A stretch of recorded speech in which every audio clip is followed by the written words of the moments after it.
Signs of going into a gallop. Yes, he is skipping his gate, Mount Eden. What's going to happen this time? Let's see whether the starter will choose to let them go and leave Mount Eden behind. What a difficult decision it is for the starter to make. He is going to let them go with Mount Eden well and truly left at the start of the Miracle Mile. And there's Mount Eden making up that lost early leeway and is putting in a very fast run around the outside to move up to the centre of the field. It's Bayfoyle in front as they go to the flat turn for the first time and approach the run around the turn.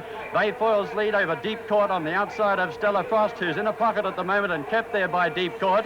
Bayfoyle is in front, but look at Mount Eden.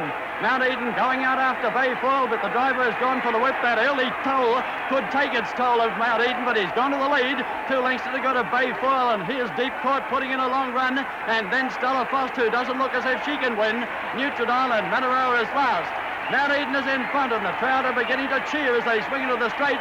Despite that early leeway, look at Mount Eden swing for home, well clear of the opposition, headed by Bayfoyle and Deep Court and Neutrodon. But it's going to be an easy one, the 1971 Miracle Mile for Mount Eden. Look at him come right away. What a magnificent win. Mount Eden goes on to easily beat Deep Court and Bayfoyle. Andy Vincent with the call.